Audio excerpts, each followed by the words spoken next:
La madrugada del 8 de diciembre de 2025 quedará marcada en la memoria de los habitantes de San Antonio de la Cal, un tranquilo municipio ubicado a apenas 15 kilómetros de la capital de Oaxaca. Eran las 4:30 de la mañana cuando más de 50 elementos de la Guardia Nacional, la Fiscalía General de la República y la Agencia Estatal de Investigaciones rodearon un lujoso spa ubicado sobre la carretera federal 175, en la zona conocida como El Tule. Nadie en ese pueblo de calles empedradas y tradiciones zapotecas imaginaba que detrás de las paredes de cristal tintado y las fuentes ornamentales de aquel establecimiento, camuflado como un centro de relajación y bienestar, operaba una de las mujeres más peligrosas del crimen organizado en el sur de México. La operación se ejecutó con precisión milimétrica.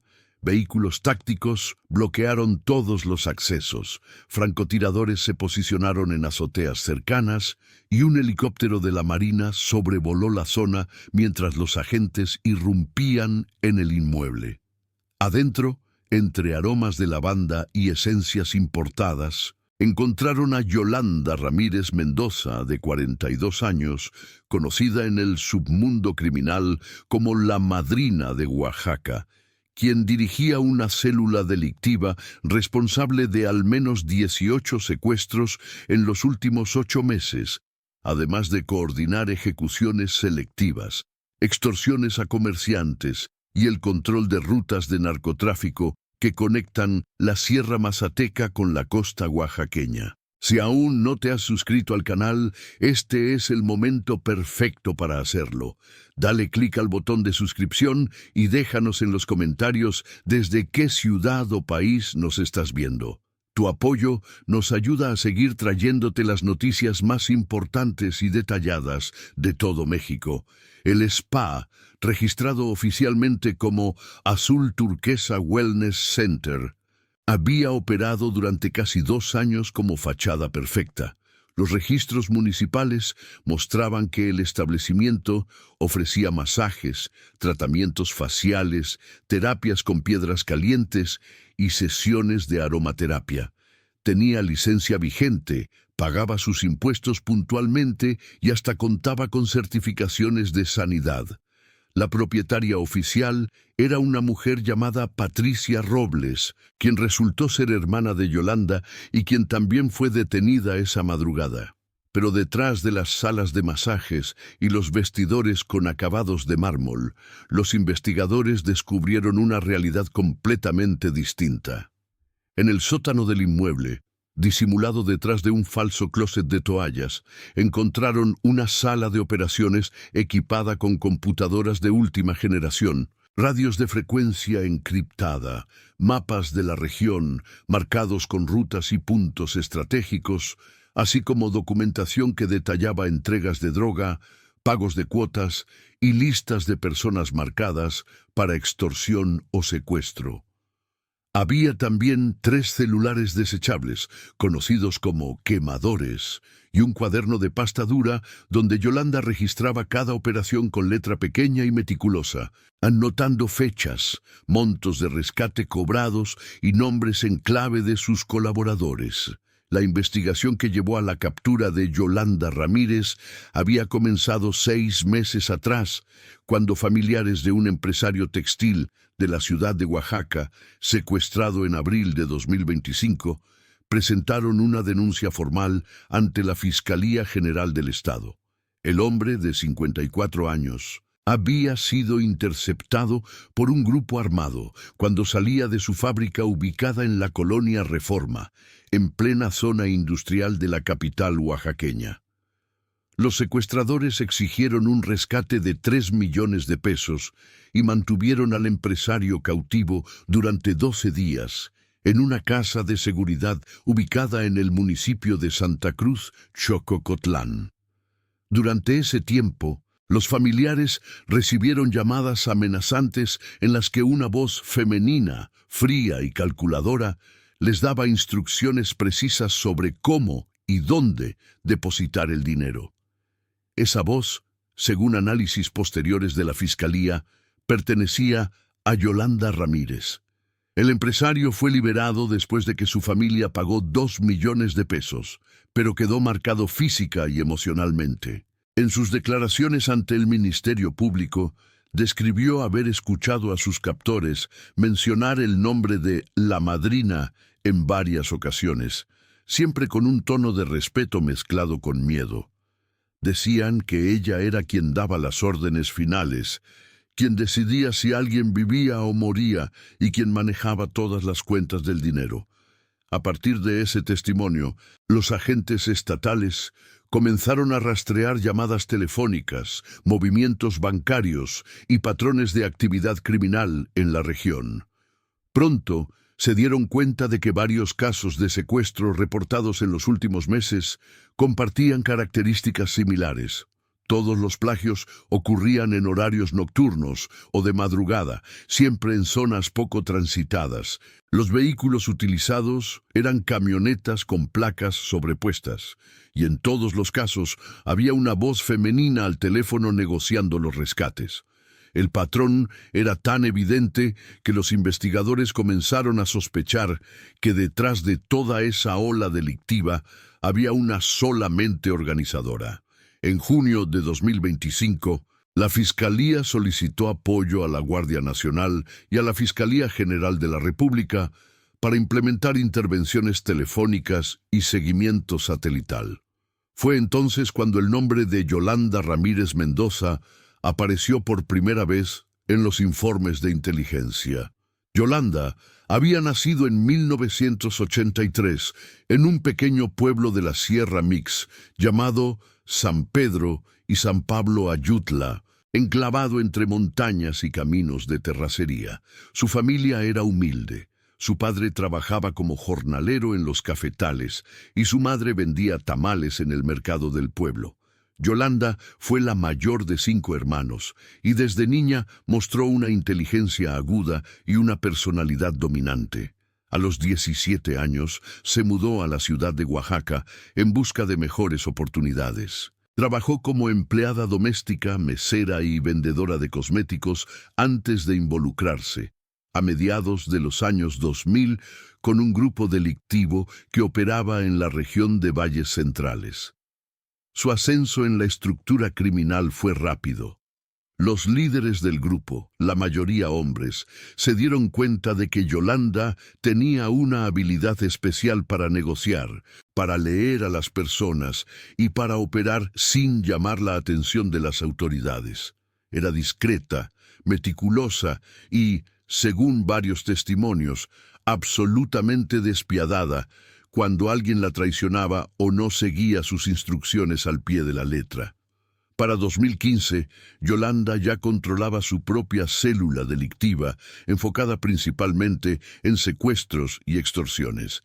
Reclutó a jóvenes de comunidades marginadas, muchos de ellos sin estudios ni oportunidades laborales, y los entrenó en técnicas de vigilancia, captura y manejo de armas. Pagaba bien, ofrecía protección a las familias de sus colaboradores y mantenía una disciplina férrea dentro de su organización. Quien fallaba, desaparecía. Quien hablaba de más, amanecía ejecutado en algún camino rural. Su fama como líder implacable se extendió rápidamente por la región, pero lo que más sorprendía a los investigadores era su capacidad para mantenerse invisible. Mientras otros criminales alardeaban en redes sociales, compraban autos de lujo o se exhibían en antros y restaurantes, Yolanda vivía con perfil bajo, no tenía propiedades a su nombre, manejaba vehículos discretos y casi nunca salía de su zona de operaciones. El spa fue su movimiento más audaz, un negocio aparentemente legítimo que le permitía lavar dinero, recibir a sus operadores sin levantar sospechas y coordinar sus actividades delictivas desde un lugar que nadie asociaría con el crimen organizado.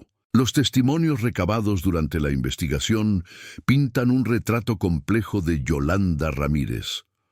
Don Esteban, un comerciante de abarrotes de San Antonio de la Cal, que prefirió no dar su apellido completo por temor a represalias, Contó que conocía el spa desde que abrió sus puertas en 2023.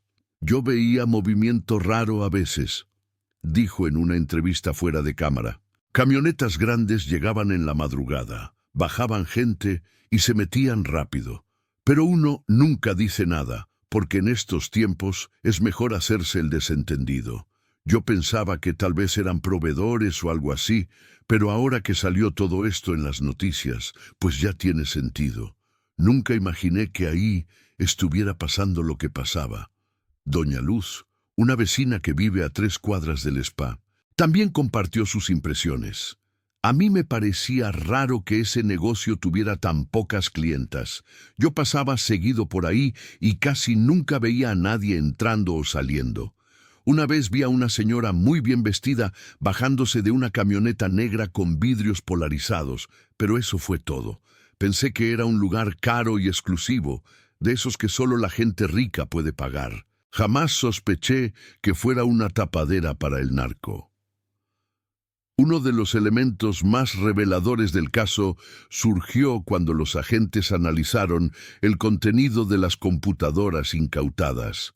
Encontraron archivos de video que mostraban a personas secuestradas en cautiverio, grabaciones que Yolanda y su grupo utilizaban para presionar a las familias durante las negociaciones de rescate. En uno de esos videos, fechado en agosto de 2025, aparece un hombre de aproximadamente 30 años, con el rostro golpeado y los ojos vendados, mientras una voz en off, claramente femenina, le ordena dar un mensaje a su familia.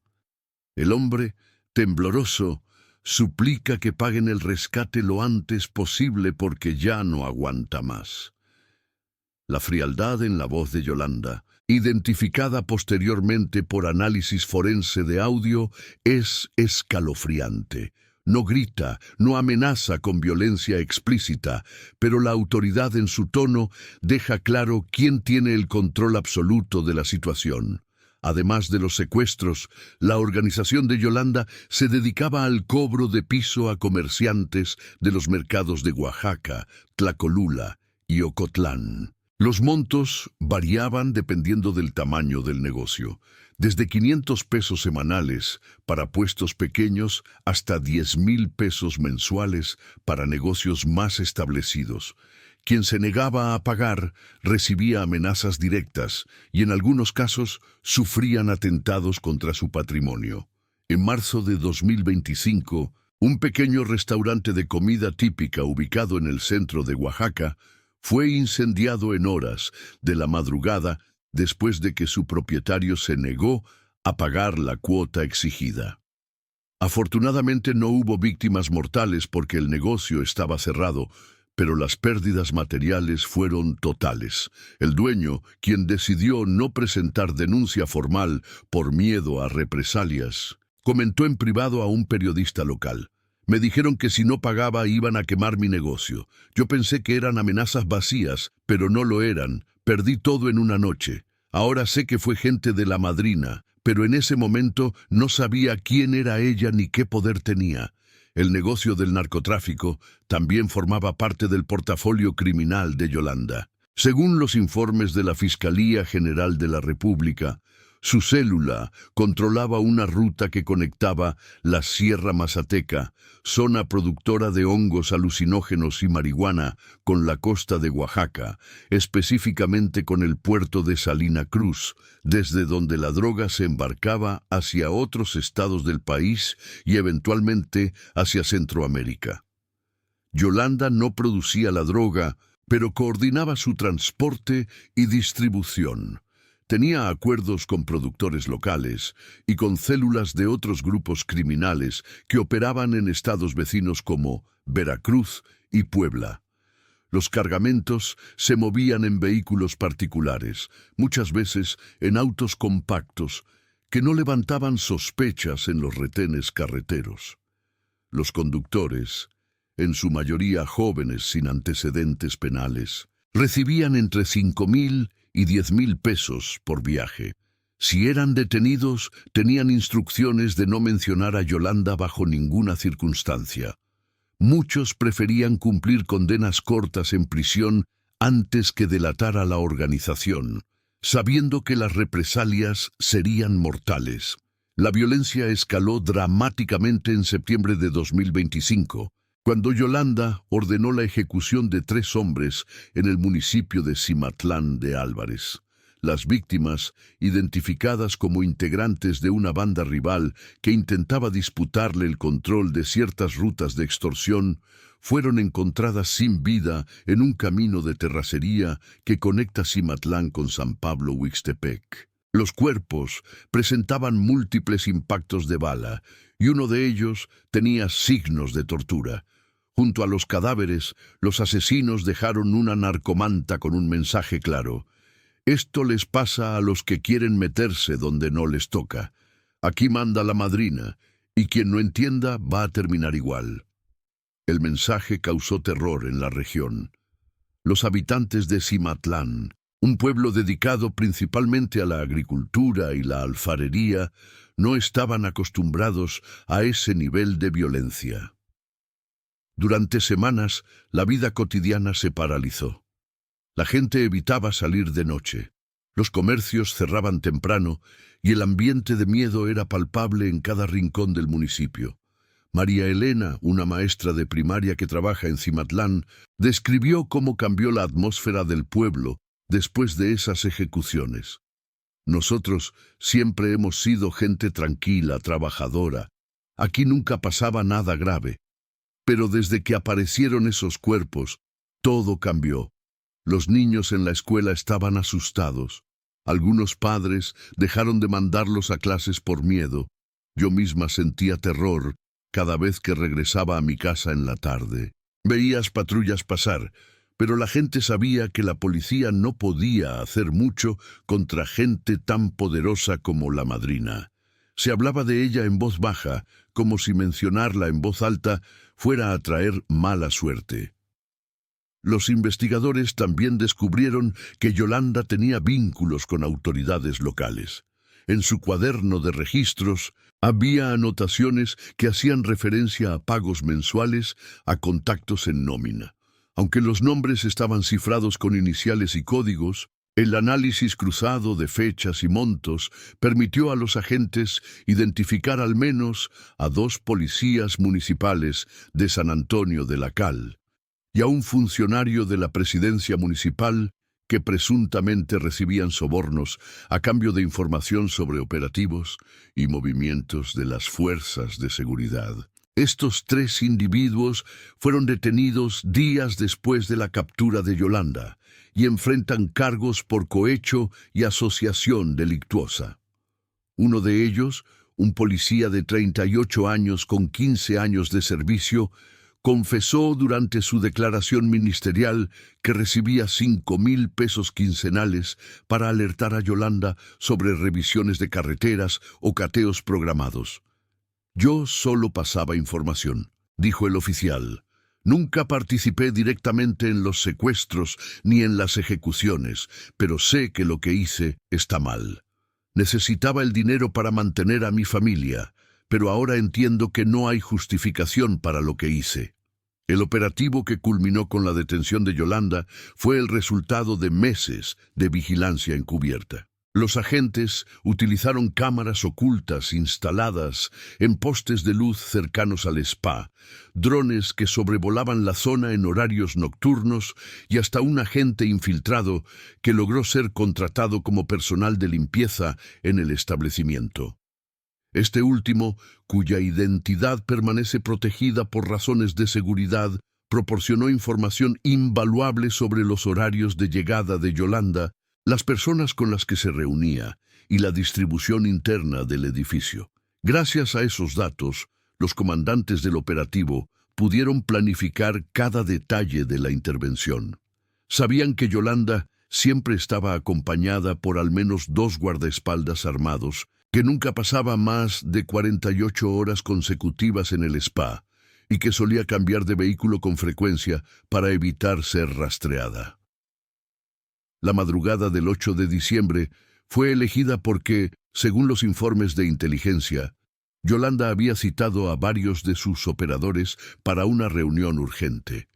Era la oportunidad perfecta para capturarla junto con sus principales colaboradores. Cuando los agentes irrumpieron en el spa, Yolanda estaba en la sala de operaciones del sótano revisando documentos junto a su hermana Patricia y 3 hombres identificados posteriormente como sus operadores de confianza. Uno de ellos intentó sacar un arma, pero fue sometido de inmediato. Yolanda, por su parte, no opuso resistencia física. Según los reportes oficiales, se limitó a mirar fijamente a los agentes mientras le leían sus derechos y le colocaban las esposas. No pronunció palabra alguna.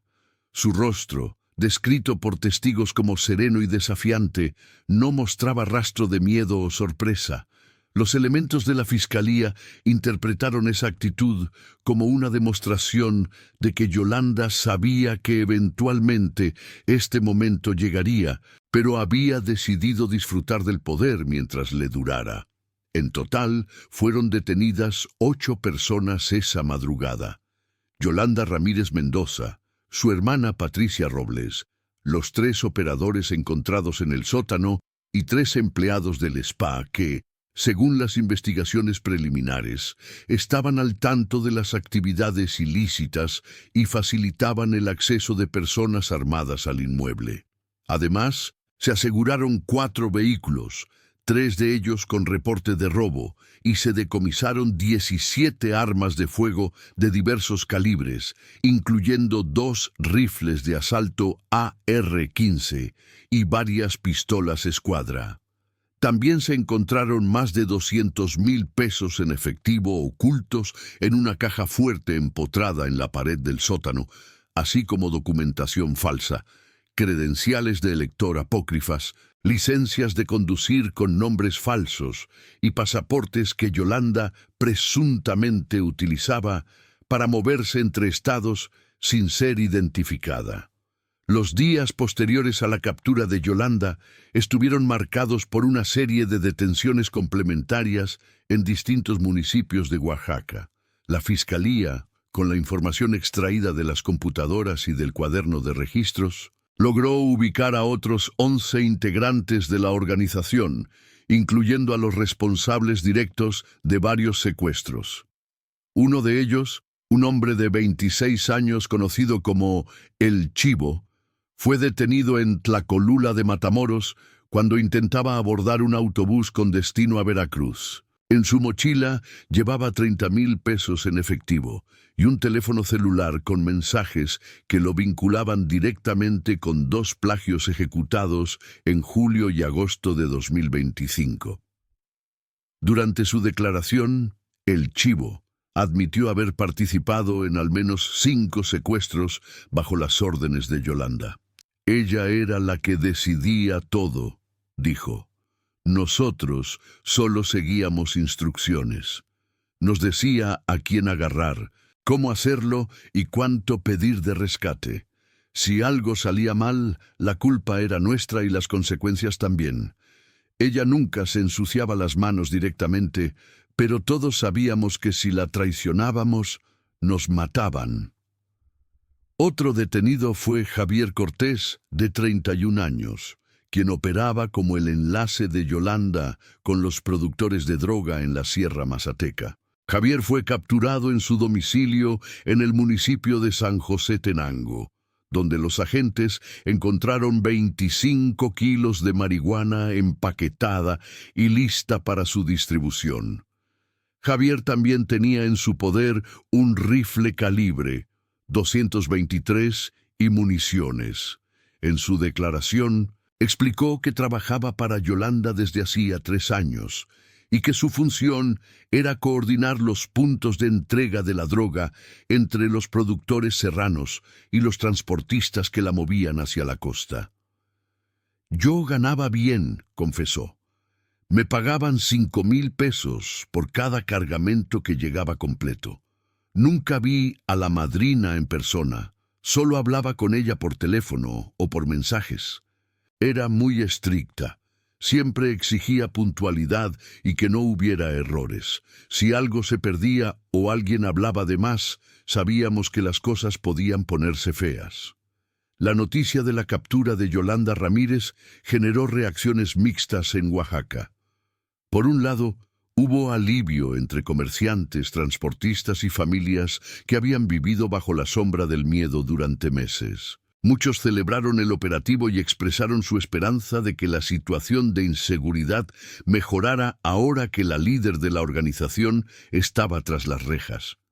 Don Ramiro, un taxista de la ciudad de Oaxaca que prefirió no dar su apellido, comentó: «Es un respiro saber que cayó esa mujer. Yo he escuchado historias terribles sobre ella. Dicen que no tenía piedad con nadie. Ojalá esto sirva para que las cosas se calmen un poco, aunque sabemos que siempre hay alguien más esperando para tomar su lugar». Sin embargo, también hubo voces de escepticismo. Algunos habitantes de comunidades rurales expresaron dudas sobre la efectividad real del operativo, argumentando que mientras existan las condiciones de pobreza, la falta de oportunidades y corrupción que alimentan al crimen organizado, siempre habrá alguien dispuesto a ocupar el vacío dejado por un líder caído. Doña Josefina, una comerciante de Tlacolula que vende textiles en el mercado dominical, compartió su perspectiva. «Está bien que hayan agarrado a esa señora, pero ¿y luego? Aquí el problema es que los jóvenes no tienen trabajo, no tienen escuela, no tienen futuro. Entonces es fácil para esa gente mala reclutarlos. Les ofrecen dinero rápido y los muchachos caen. Mientras el gobierno no resuelva eso, vamos a seguir igual. Agarran a uno y salen otros 10.